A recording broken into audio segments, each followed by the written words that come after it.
نبی پاک صلی اللہ علیہ وسلم جب حکم دے دیں تو اب تم عذر بھی پیش نہیں کر سکتے۔ تو سرکار عمر فاروق رضی اللہ تعالیٰ عنہ نے فرمایا کہ بڑا مشکل سفر تھا، شدید گرمی تھی، ایک سواری 10 آدمیوں کے لیے تھی۔ اب آپ دیکھیں کہ کتنا پیدل چلنا پڑتا تھا۔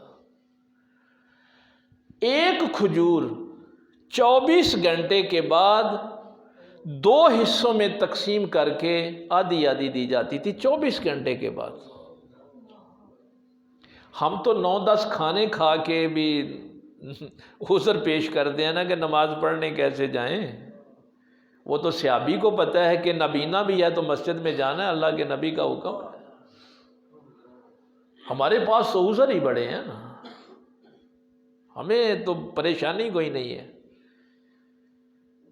سرکار عمر فاروق رو پڑے، آپ نے فرمایا، یقین جانیے مجھ سے بھی یہ روایت کل پڑھی نہیں گئی، فرمایا پھر کھجوریں ختم ہو گئیں تو سرکار نے حکم دیا کہ گٹھلی ایک، یعنی وہ جو 10-10 20-20 لوگ تھے نا جن کے حلقے بنے ہوئے تھے، یعنی ایک سواری پہ 10 لوگ تھے، تو گٹھلی کو چوس کر اوپر سے پانی پی لو۔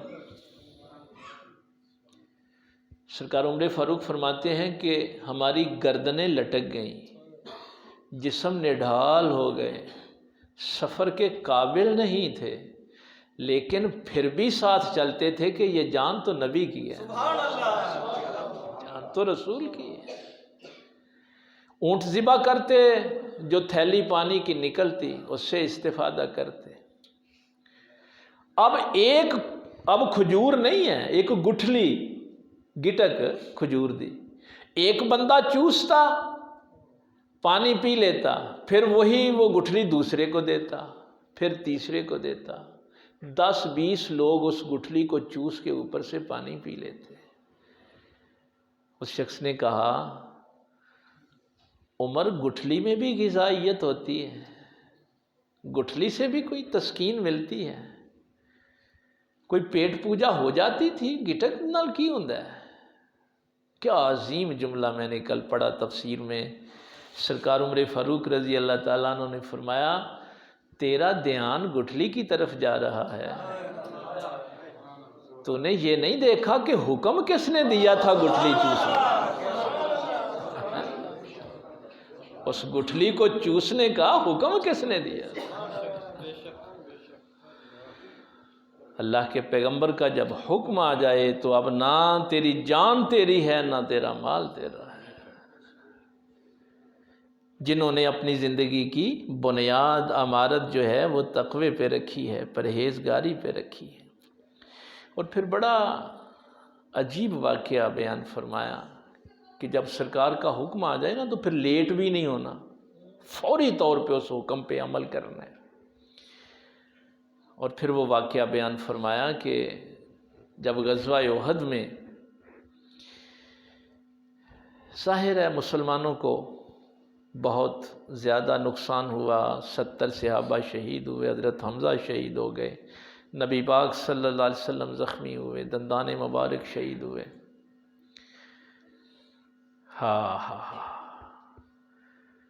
تو فرمایا کہ جب ہم وہ شہداء کی ڈیڈ باڈیز اکٹھی کر رہے تھے تو ایک صحابی پانی بہہ رہا تھا ان کی ڈیڈ باڈی پہ، تو آ کے عرض کی، یا رسول اللہ صلی اللہ علیہ وسلم، یہ ہم نے عجیب منظر دیکھا ہے، باقی شہداء کو بھی اکٹھا کیا ہے تو اس کے یہ جسم پہ نا پانی چل رہا ہے۔ سرکار نے فرمایا، یہ وہ شخص ہے جب گلی میں اعلان ہوا تھا نا کہ اللہ کے رسول نے بلایا ہے،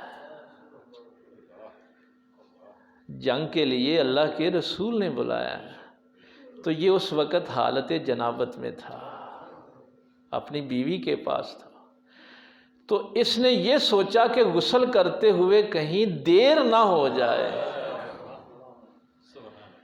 اور یہ جنابت کی حالت میں ہی دوڑ پڑا۔